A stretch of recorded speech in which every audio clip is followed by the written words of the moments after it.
Yes. How are you doing, sir? Well, nice and bright, after the windy that we've experienced in UK for the last couple of days. But it's good to be back again. I'm doing very well. We got to be grateful because the longer you are still alive, I'm sure, like you always say, you just have to be, understanding that things will happen.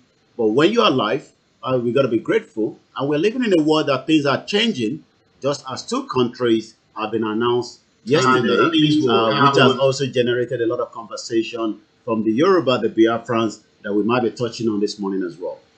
Yes, quite an interesting one. I was thinking about that. We'll talk about that in a moment. But good morning to Amayo. Amayo, how are you doing? And Anthony Adedeji, good morning to you all, gentlemen. And everyone on the platform, we salute you all and we say, share the broadcast with your friends and loved ones. We appreciate it greatly because we know, since a lot of you on the African continent listening and watching us, we know it costs you an arm and a leg to buy data, and therefore we appreciate it greatly. Good morning once again.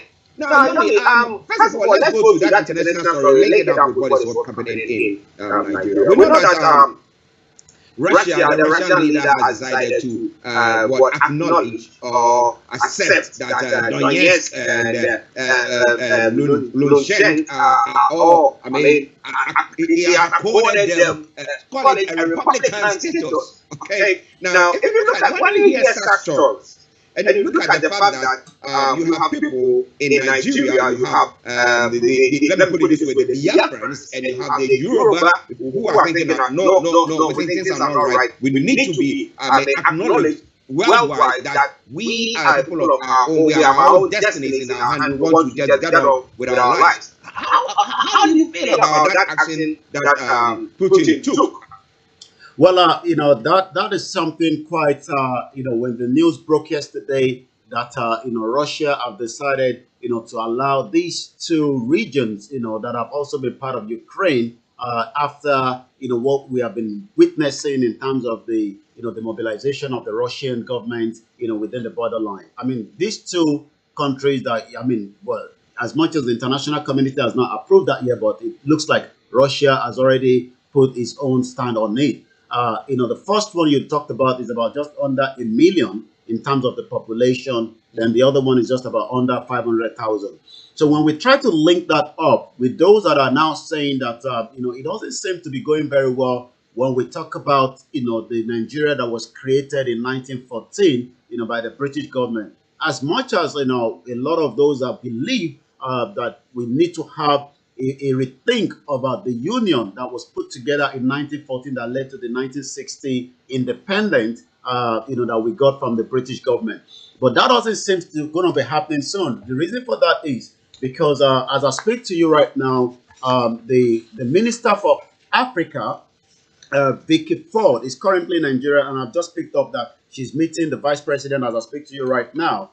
I was able to listen to the interview she granted yesterday, because there's quite a lot of MOU that has been signed.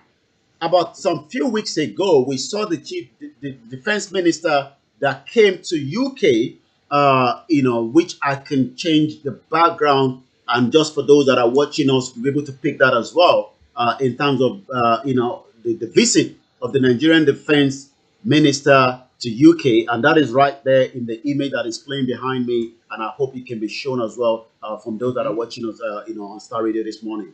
So as I speak to you right now, Vicky Ford, who is also the Minister for Africa, has arrived in Nigeria for so many engagement based on what has happened with this visit of the Minister for Defense to UK. They are now signed an MOU of what we call the menace. They will be training the Nigerian police. Also, she did say a couple of things that I noted yesterday. Says that the value our relationship with Nigeria is still a very close, strong tie. Respect for freedom, respect for democracy, and also standing up for the people's right.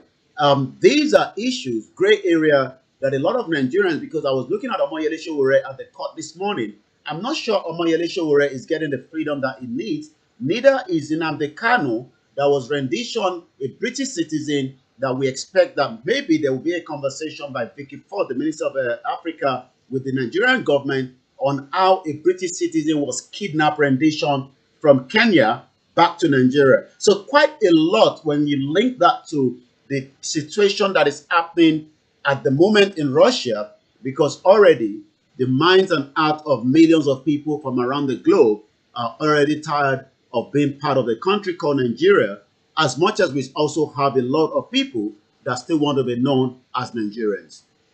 Interesting. But let me ask you a few questions, then we can go on to the update. Do you think that if there were, let's say, a country in West Africa, let me put it that way, let's say our neighboring country, so let's say if Benin was to say that we accept that what the Yoruba people are a nation, do you think that will foster well for the federal government, assuming that happens? You mean if the Yoruba, if the Beninois, okay, assuming they decide to say that they know the agitation that is going on in that part of the world, and therefore decide that okay, the Beninois president decide to say, look, we are now recognizing, we choose to recognize Yoruba as a republic or as a nation. So how would the federal government feel is the question you're asking. Well, I mean, hypothetical question. Yeah. Well, I mean, it will, and the way the situation is at the moment, because Nigeria is really on the crossroad. For those that are following the situation in Nigeria, and whether an election will hold or not.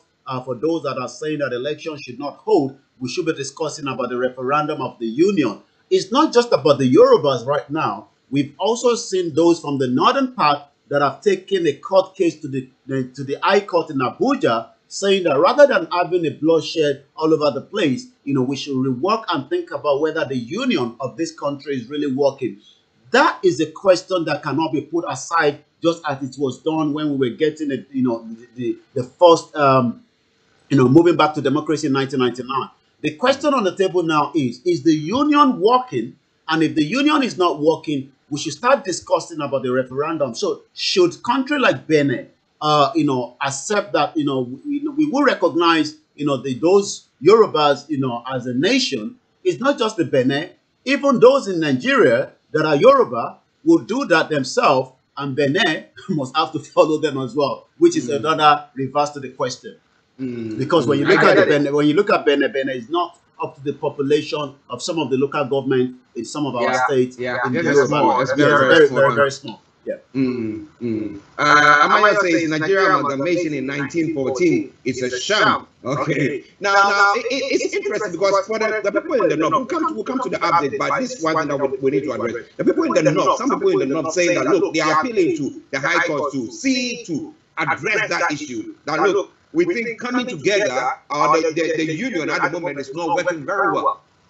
So Union Buhari is a bit skeptical to take that action, because remember what happened when the UK decided, what do you call him, Cameron, Prime Minister Cameron decided that, look, I'll give you the option to go for a referendum as to whether you want to leave or still be in the EU, and we'll see what happens. So maybe Buhari can see all those things. He see all those things. However, he doesn't want it to be on his watch that he decided to give the people a referendum.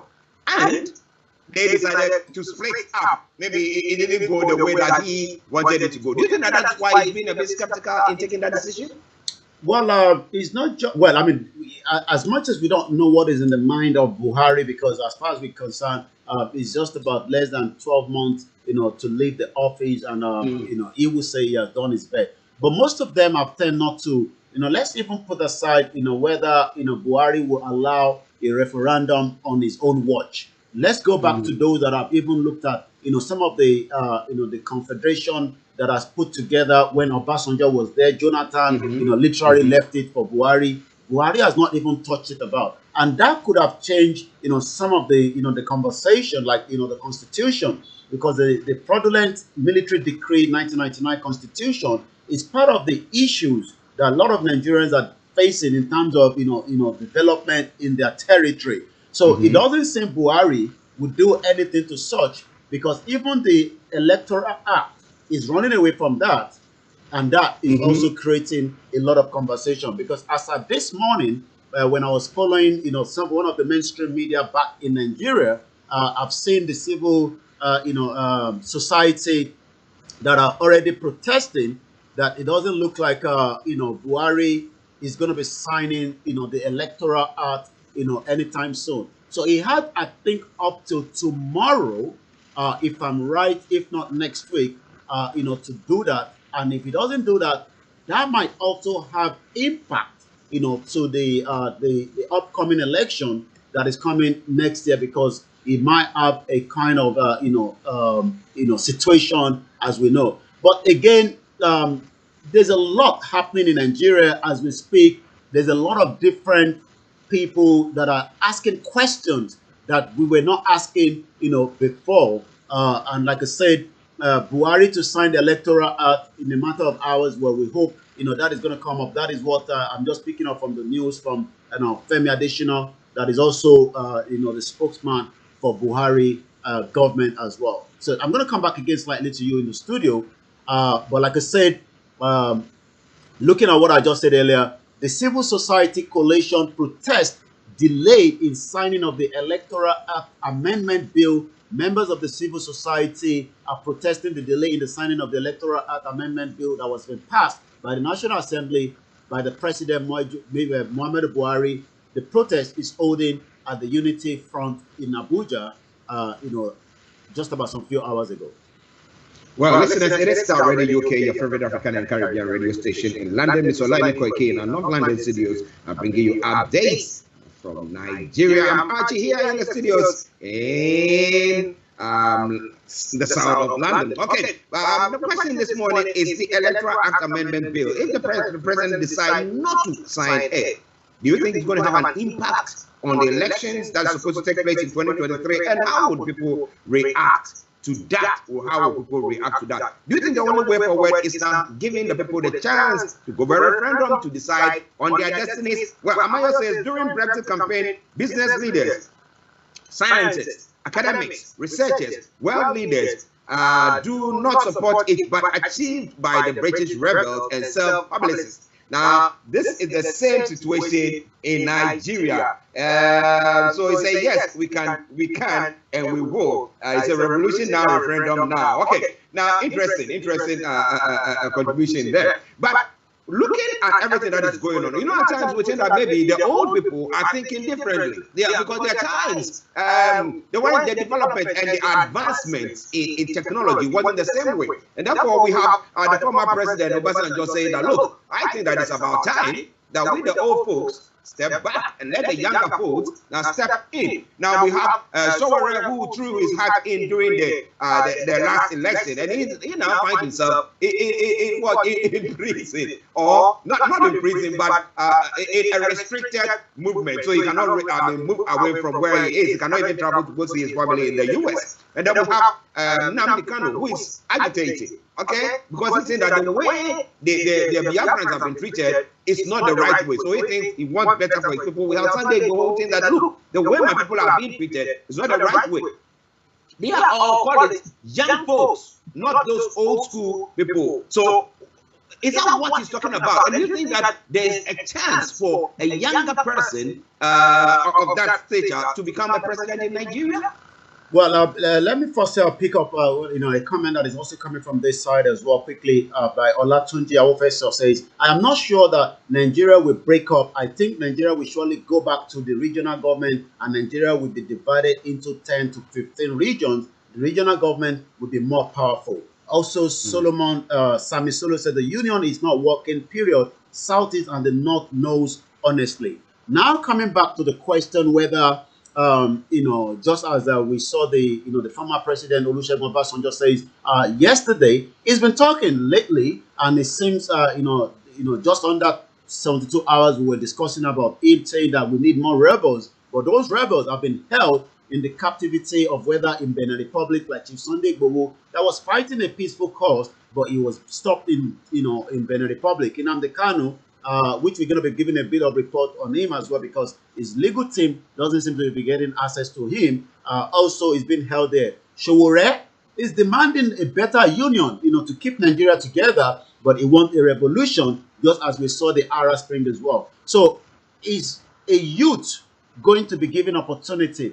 With the way the system is set up presently, and I believe Obasanjo is giving this message directly or indirectly, to the national party leader of the APC, Bola Tinubu, that spoke and said that he will fight it dirty just to become the president of Nigeria. You would expect him to say, I will give you the option to what I want to do, rather than saying, I will fight it dirty. But again, Obasanjo says it is time that the old generation allow the younger generation to build a prosperous nation. The question I've asked continuously is, and this is part of what one of the senators said during a year. I mean, in one of the Senate conversation when they were discussing about this same constitution. And those are three things that I keep asking myself, and we're asking the listener this morning again. Do you think that Obasanjo saying that give way to the young generation, which they might not be able to do because, like you say, Sowore wanted to contest Peladuro Toye and some of other young people, but they were not given the opportunity, not because of the caliber of their status, but because the way the structure of Nigeria is at the moment. And the three question is, do we have progress in Nigeria? Do we have peace? And is there any unity in Nigeria?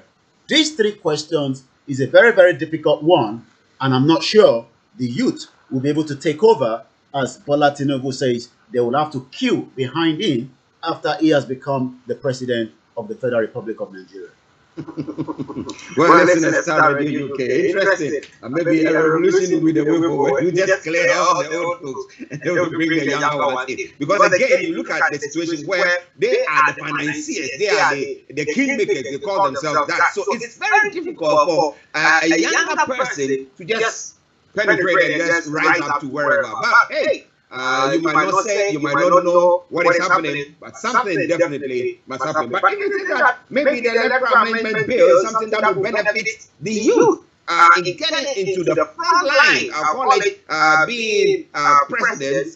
We want to know more from that. When we asked the other time, what is the age of Tinubu? Well, they said that nobody knows. But Obasanjo says it's better for the old folks to now go back to the ghetto, go and rest, and let the younger ones take control. But what do you think about all that? A lot more coming your way. Over to you, Yomi. What are some of the rest of the stories? Well, quite a lot of pressure. Like I always say, the NNAMDI, the National Association of Nigerian Student Union, have given 28, about 5 days from today, to the federal government, to rectify, the salaries of their lecturers so that they can resume back into the university. But that doesn't seem to be also going well as we continue to see, as I've spoken to Ibadan this morning. But before I go into the conversation, last weekend we saw that Chief Sunday Igboho's house, there was some kind of some what we called hoodlums working, with the government, in Ibadan, in Oyo State. There was some kind of other information that the individual that we said was killed was not killed. But I can confirm again this morning on Starr Radio UK that the man named Kokoro, we found his body, the head has literally been taken off. We don't know those that have done it, but we have evidence to point to auxiliary working also with the Oyo State Governor, Seyi Makinde. So Kokoro body, as I speak to you this morning, has been retrieved. But the question is, we don't know where the head is. So let's come back to some of the other headlines as well. But that's a quick one. That's a quick one on the Kokoro body. I remember last week we were talking about that and talking about that man, that hoodlum, and his team who have been doing whatever thing that they are doing. Has the family been able to identify that is the body? Well, like I said, the image, the video is already out also in the public domain. And yes, those that picked up the body from the forest that it was dropped can say authoritatively that is the body of Kokoro. We had some individuals that came out, to distort that information, and that is quite something that you probably want to, ask yourself, what could have been the reason why when we say that this person was killed, other people came out to try to distort that information. But now that the body is been found, the question then to the Nigerian police force, the commissioner for police in Oyo State, to do the diligent work as we speak right now so that we can get justice for the family of Kokoro that was killed. Well, we hope that the family of Kokoro will get the justice that they need. Before we go to the next one, Mayo says something will certainly happen that is breaking up of Nigeria. And it goes on further today. Say education is a right, not a privilege. But in Nigeria, the reverse is the case. All right, then. Starr Radio UK, Mr. Olayomi Koiki, bringing you updates from Nigeria. Over to you, Yoruba. Yes, sir. Fuel subsidy, the labor fumes as IMF, International Monetary Fund, warns federal government against fresh borrowing.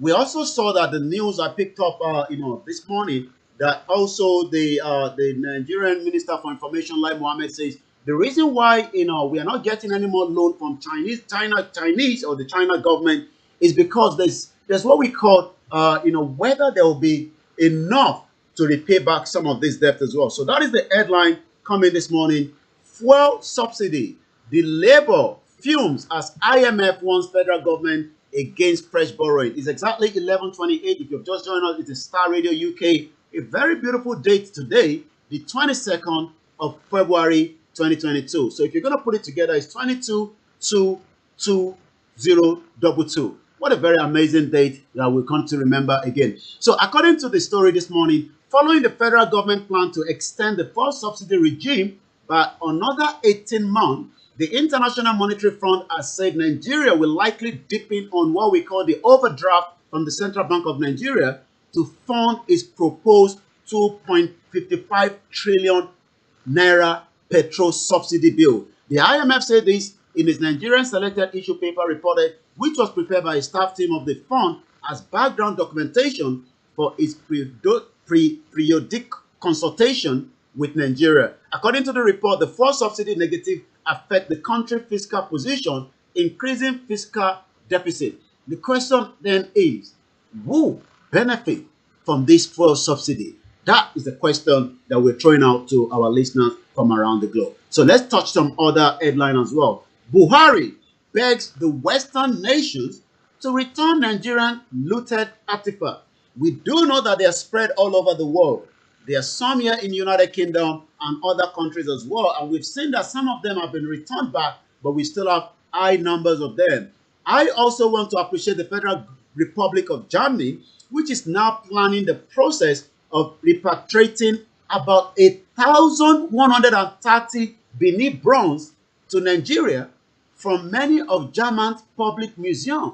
Some Nigerians have never been able to see these in a real life, but the international community have enjoyed it in terms of people visiting, but sometimes they are free visit to the museum and sometimes you have to pay for it. So President Muhammadu Buhari has now appealed to nations, institutions, bodies, both private and public, to return Nigerians' looted artifacts in their possession. This statement on Monday, Mr. Buhari, Media Gabashewu, said the president made the appeal aftermath of the return of two important artifacts from Britain. We do know that during the invasion of Nigeria, as you might want to put it that way, during the catastrophe that happened during the slave trade of over 200 years, during the 1914 up to the 1960, where we were eventually given what we call an independence, that we are now working on it, because that independence has not really been independent in a nutshell. But the question then is, some of this heritage that was meant to be part of who we are as people, whether the indigenous people of the Yoruba, the Biafrans, or the Igbo, or the Middle Belt, or the Hausas, or the Ishakiris, or whoever, because we do have about almost close to 300 different ethnic groups in Nigeria, which makes it not a country, but a different nations of its own. But the British government decided on their own reason in 1914, put it together, call it Nigeria, we become Nigerians, issued a green and white passport, green and white flag, and that is what a lot of Nigerians that believe that they are not Nigerians are now asking the question. If I've never seen some of these artifacts, it doesn't mean that we are not who we are. But the government is now appealing to everybody all over the world, please return some of this artifact. It doesn't belong to you. Now, listen to Starr Radio UK. Interesting story there. The looted artifacts. But whilst you were talking about the 300 various groupings or cultural groupings who have made from the country Nigeria. I was thinking that, well, we have to call it United Nations of Nigeria, and that would be very, very a good one there. But let's come to the looted artifact that the president is begging or calling for its repatriation to Nigeria. Now, how strong is the Museum and Monuments Board in Nigeria? How strong is it? How strong is it? Well, I was able to visit, I believe it's the Onikon Museum, if I'm right, in Nigeria, some few years ago. Quite dilapidated, to be honest. But we still have, the some of those histories that you might want to talk. I was able to see the Muritala Mohammed Mercedes Benz that was, when he was assassinated. Those are things that history will also talk about when we review and talk about Nigeria. So yes, as much as we don't have the structures, but doesn't mean that they should be kept outside Nigeria. I do know that at some point when we had Frank on the studio, he says sometimes it's better to have them here and make money. But if they're making money, is the money also being returned back to Nigeria? Is the question. Yeah, that's the question I was coming to. That don't they think that if it's all listed, they know that okay, all these items, all these artifacts, yes, we own them, okay, but it's all being exhibited in the Western world, wherever it is. And therefore, we have to get, let's say we are doing either 60-30 or something like that. Even if it's 50-50. Even if it's 50-50, would that not bring more revenue to Nigeria rather than, because as you are saying, you are talking about the but the question then is, would someone of my family get a visa to come and visit some of these artifacts? Should they apply just to say, I just want to come to UK? Like I spoke to one of our auntie this morning, and she said to me, when she was coming to UK in the 80s, because she finished at University of University of Ife, rather, this was something that was was a pride, when she used to come to UK then. But this time around, that is a reverse because, it doesn't have the standard. But like you said, yes, we could have it here at the British Museum. But can I invite my family just to say they just want to come down to British Museum to watch what it looks like with some of these artifacts? So the question is whether the UK government will give a visa. I'm not too sure of that. Okay. Let me read a couple of comments and then we'll come back to Yomi.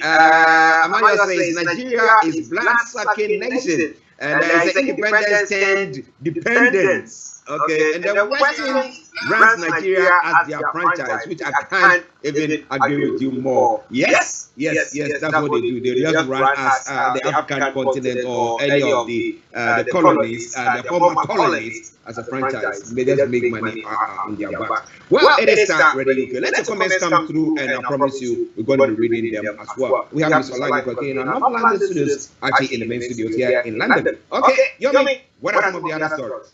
Well, let's come back to NNAMDI KANU. Again, the DSS doesn't seem to give a care of whatever the court says, and according to KANU's lawyer, wants DSS boss now to be charged with contempt. We do know that most times that the court have given order, but again, I was literally let me see if I can pick up what he actually said. There's a young man in Nigeria known as Dele Faratimi, and he did say something this morning, and that we need to go back and continue to review the justice system in Nigeria, because that justice system is one of the most problematic that you can think of. Okay, I think I've come across it to gain an insight into the systemic nature of the evil governing the affairs of the Nigerian state. Pay close attention to how the criminal justice system treats the cases like the Febauary, the case and the Jutapok's treatment of OMOYELE SOWORE and MAZI and KANU. So you could wonder that the way that they've put this, and this also is the reason why people quickly use the ethnic play card. As much as sometimes people say we shouldn't use that, but you wonder why somebody from the northern part that have been alleged at the moment, but the evidence based from the NDLA of a cocaine. But you see those that we do not condone, that have done internet scam, internet fraud, and quickly brought onto the the media, for us to see what they've done, whether it's $1,000 that they've been able to extract from somebody in America or Canada. But we are talking about a deputy police commissioner, Abba Kyari, that has been involved in the cocaine, business. But yet, as we speak today, nobody has been able to see what in terms of bringing him to be paraded. And we saw how they were quickly again be able to put out information, alleged information on Chief Sunday Igboho when his house was invaded. If Chief Sunday Igboho was killed on that fateful day, we could have been told it's the unknown gunman. But because he escaped it, then the government had no other option, because there was a live stream that was coming out of that house at exactly 1:30 a.m. that went viral for less than 10 minutes, and the government has to now, repackage their own information. So when we go back to this, to the KANU case that we were discussing, the legal aid, Ifeanyi Ejiofor, the lead counsel for the leader of the indigenous people of Biafra, MAZI and the KANU, yesterday gave an insight on how the Department of State Service denied him and other lawyers access to their client twice. Why should you be denied access to your client? It looks like the DSS is a government of its own. I'm going to go straight. Okay, you want me to come back? Go on. Yeah, because I was just going to go straight to the social media, to what is happening on the social media. So then we come back straight to you in the studio. Again, I'm, Vicky Ford, who is the Minister for Africa, on their Twitter feed, pleased to meet with the Nigerian Vice President, Professor Yemi Osinbajo, at this important time. What important time? The Biafrans are talking, the Igbo are talking, the Yorubas are talking, restructuring, constitution, revolution. So it's an important time, and we're going to see how they're able to be able to hold that. We discussed a wide range of issues, including regional and international security. We do know, as I speak to you again this morning, that so many lives are being lost, and I can confirm that 2 students of the Kwara State Polytechnic in Ilorin, a pregnant woman, were among 9 persons burnt to death in a road accident along Ilorin International Airport on Sunday. May their soul rest in peace. So let's quickly look at what is trending on Nigeria this morning. A lot of conversation, like I said, is also being picked up on what is happening in Russia, as a lot of people are following that conversation as well. So let me pick up at random again some of the tweets happening on the social media. According to @Iloye Todd, you have no idea of what MAZI and the KANU passed through in Kenya before his extraordinary rendition to Nigeria until the video is released. So that is coming from Prophet Itode Iloye. Remember, we said Nnamdi Kanu was tortured, and brought back to Nigeria, and as we speak today, the DSS still refused to allow the legal aid to pay him a visit as well.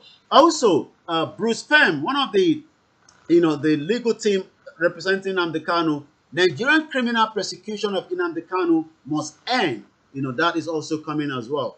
Also, at Action Will, the extent of the lawlessness by the law enforcement agents in Nigeria has gone to a new low. It is not clear why many are still waiting for an electoral process in 2023, where the Fulani oligarchs will hand over the president peacefully to non-Fulani in Nigeria, who is fooling who. Star Radio UK 1141. If you're sending money on to your loved ones for the first time, remember to use the remember to use the Star Radio UK code on send waves, which is S for Star, R for Radio. This is Star Radio UK. I'll come back again to you in the studio. Yes, listeners, Mr. Olayomi Koiki bringing you updates from Nigeria. I know Felix was trying to join in. I think he wanted to add his voice to the discussion. I'll try to switch the screen if Felix you are on, so that you can add your voice to the discussion. Hello, Felix. Can I make a quick one? Good morning. Go on. Good morning. You hear me there? Good morning. Yes, Felix. Yeah, he's on. Yeah. Right. Okay. Nice to talk to you once again. I just want to go on the general appeal regarding historical artifacts. Yeah. You don't make an appeal. You demand for their return.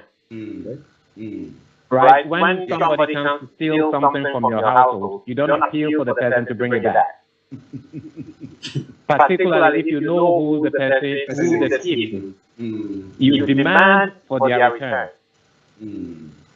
It's only when you don't know who has taken it, then you make an appeal that, you know, I had so and so somewhere, and I can't find it. I don't know whether I've lost it or I've misplaced it or whether it's been stolen. If you have seen it, could you please kindly return it? That one is an appeal. But if you know who has taken it, and you know that these are now stolen items because they were taken without permission of the original owners or custodians, you demand for their return. And that is what the greats are doing. That is what even Benin has done. You demand for their return. Not to appeal. That please. You don't know why would you appeal if somebody comes to steal your car and you know who the thief is? I'll go gun blazing. Yes. You demand for their return. And that, unless maybe it is the case that some of these artifacts, because of reckless nature in keeping records, we don't know where they are specifically. But if the Nigerian government or the general knows where these things are, and as you know, a lot of them are in European metropolis on exhibition in their museums and things like that. So he must know where some of these things are, and therefore you go and demand for their return. Right, that is what the Greeks are doing. I think it's George Clooney's wife, Amal Clooney. Who is in charge of getting Elgin marbles. But you demand for their return, and if that means it's going to be many years of legal battle, let it be. Right?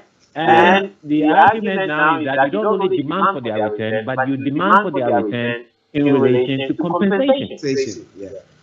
And the compensation should not be limited to the number of years that they've left the shores of Nigeria, but it should also be a continual repatriation of funds, because some of these museums and places of historical exhibition have had their prominence to where they are now because of these historical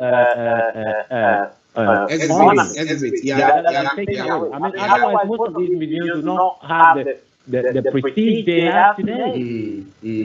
Right? And they have records of whoever has been visiting these museums for many years. They have records of the charges. They have records of the fees people have paid, whether for academic research or for cultural purposes. But they have records for people who have gone through the gate, who have paid money for that. So you demand for a share of that I wouldn't say a loot, but you demand a share of that kitty.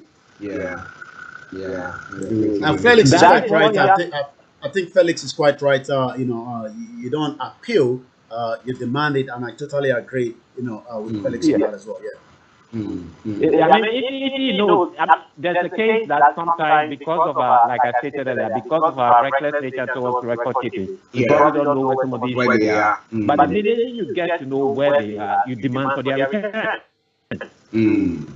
Right? Now, if these museums want to have an agreement where maybe 3 months of the year, the summer season in Europe, they want to have it, you can have an agreement with them maybe once every 3 months or once every 4 years. You come and take it away from your shores on an agreed arrangement. They come and put it on display. They make a bit of money. They give you a share of the money. An arrangement is made where these things can now be moved back to their original location. And we can have many arrangements with many other countries in the world where you can put these things on exhibition for a certain period of time, agreed upon, so that not only for other people from other cultures in other countries and continents can have a look at it, but even Nigerians who are maybe in the diaspora, who for whatever reason maybe they may not be able to go home and show their children, what the history of the country is, so that if you have, say, a huge Nigerian population in New York or in London, they can also go there and have a look at it, so they don't have to travel all the way to say Lagos or Abuja or Anambra, wherever. But you can have an agreement. But it has to be the case that the original owners or custodians of these artifacts demand for the return and have assume proper control of their custodial rights in terms of these artifacts. It's gone on for too long. There are a whole lot of reasons we don't have time for that, but you don't make an appeal. The generals, you know that. If it's lots of instinct as a general, and it's now becoming, 2 weeks to run the show, fine, but you don't make an appeal. You demand for their return. I mean, you do think that Egyptians will sit down and make an appeal? No way. They would demand that you return them, and you return them immediately. Yeah. Felix, let me see. Take it. Okay. Okay. Now, Amaya says the so-called colonialists are the evils rocking the whole of Africa, but we allow them to ride on our territory. And Adeni says the thumbs up to you. And Amaya continues, he said, I agree with the contributor 100%. That's what you see when people at the helm of affairs do not know how government is run. Now, you demand for the return with calculated compensation depending on the years spent outside the shore. And is that appealing for what belongs to you? Wow. That's a good one there. I continue to bring your comments in on issues that we've discussed so far. But it is Starr Radio UK, 12 minutes to the top of the hour at the time. And I still got Mr. Olayomi Koiki with me. Now, Yomi, pertaining to NNAMDI KANU rendition. You were talking about, you did mention the fact that one professor was saying that if people see the video, so that doesn't mean that there's a video of the rendition before you were brought to Nigeria? Well, maybe it's talking in parables, or maybe some of them have been able. I've not been able to say anything of such, and we could do. We would definitely, we'll be telling our viewers. But definitely, yes. Based on what NNAMDI KANU have told his legal team, that he was tortured. As we speak right now, his glasses is nowhere to be found. For almost 8 days, he was nowhere until he surfaced back in Nigeria. So maybe some of his legal team have.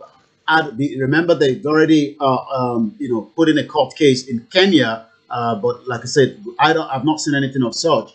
But maybe that individual might be talking in parables, that should you say what happened to him, or maybe he has access to that. But from that image that I was looking at, I could not say anything, to pin what he was saying in terms of, the conversation. Let me go back on that tweet. But all I can say is, yes, I could say picture of NNAMDI KANU. It could be an old one, which I definitely believe. This probably maybe when he was going to court case in 2015.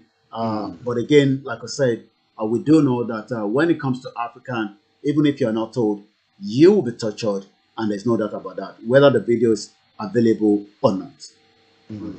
Well, listen to Starr Radio UK. Tell me before you go. Well, you don't have to go anywhere because, Archie is still here. We still have so much to discuss. Well, I'm going to be leaving. You can stay tuned on Starr Radio UK. I'll be back again same time tomorrow at exactly 11 a.m. UK time, 12 p.m.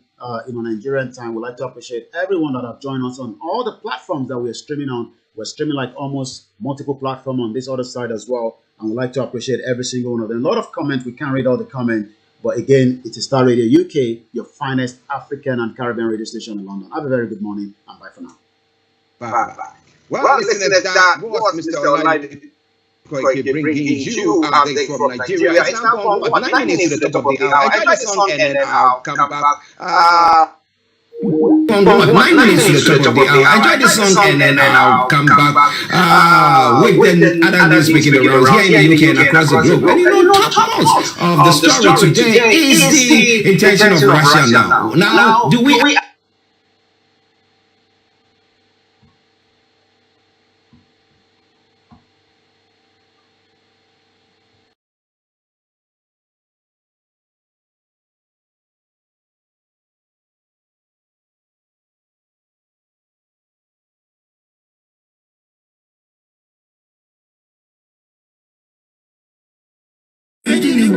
Àfikàn pọ̀pọ̀ sí amúkan yòókù bọ̀ sànyà àtúmúyà rẹ̀ tí olóró gbọ́ àfiṣẹ́rù wálé.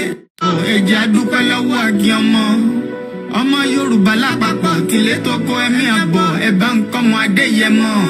Chief Sunday Adéyẹmọ Ìgbòho orúkọ ńlá tí ń jámọ̀ láyà bí àrá orúkọ tó ń dẹ́rù bo lórúkọ gan-an. Ọmọ Yorùbá ẹ má sùn o. torí bẹ́ẹ̀ bùrà a kò lè fojú kégbodò láyé títa ríro lẹ̀dá ń kọlà wúrà tó máa dán alànà kọjá dandan o ọ̀wọ́n irin ní má bẹ̀rẹ̀ wọ̀nà ẹ̀dá kan lè ṣì wá lọ́nà mọ́ ẹjẹ́ àfìmọ̀ṣọ̀ kan ká lè débi re ẹjẹ́ àjọ gbárùkù ti Sunday Ìgbòho ṣá ọmọ Ìgbòho mọ̀rẹ́ nílùú Alágbàdo Òde ọmọ atapẹ̀tẹ̀ wọnú omi ọmọ gèdèlè wodò sànyà ìsànyà ò rẹ́ràn bàbá yín láàrin ìdí omi kò sí náà ń kán sí yín lẹ́nu ọmọ òkúta mẹ́ta òkè Ìgbòho ìkan ṣe yín ní dábọ̀dàbọ̀ ìkan ní mọ́ rọra ìkan tó kù nígbà tí wọ́n ò mọ̀ Ìgbòho mọ̀rẹ́ kí ló dé Ìgbòho mọ̀rẹ́ sí ọmọ òpópó sanran ìgbàgede Ìgbòho sùn wọn láláìsí bẹ̀rẹ̀ wọ́n ní kó ní bẹ̀rẹ̀ ó máa kó bẹ̀rẹ̀ lọ ẹ̀sìn òní bímọ méjì ní Ìgbòho mọ̀rẹ́ bẹ́sìn bá bímọ méjì ní Ìgbòho áfíkan pọpọ sí amúkan yòókù bọ sànyà àtúmúyà rẹ̀ tí ò lọ́rọ̀ gbọ́ àfiṣẹrù wálé wàrà mùjé ọmọ onílé ọ̀la àwọn àjòjì tó ń ṣe ségesège tọ́láwọn ò ní bomi kó sí mu wọ́n láwọn ò ní bomi sànyà wẹ́sẹ̀ ìgbà tójú kò fi rí ńkọ́ gbogbo wọn náà sáré bomi kó sí mu wọ́n sì bomi sànyà wẹ́sẹ̀ ọmọ abẹ́rẹ́ mẹ́ta òde ayé ọ̀kan ṣẹ́ ọ̀kan tẹ̀ ọ̀kan tó kù ní gbogbo ayé ti ránṣọ kiri gbogbo ọmọ Yorùbá Sunday Ìgbòho onírèlẹ̀ láéláé torí àbá lásán nìkan ń dá òkúta ò ṣe gbé fún wọn o ìmọ̀ràn lásán ni ti balùwẹ̀ kò pọ́sibú kó dòdò láyé ń bí ó kún díẹ̀ kí tọ́ domi láéláé ìtọ́ mi lè domi Sunday Ìgbòho arógun má ti bí tó ń jà fẹ́tọ̀ Yorùbá ní tilé tó kó.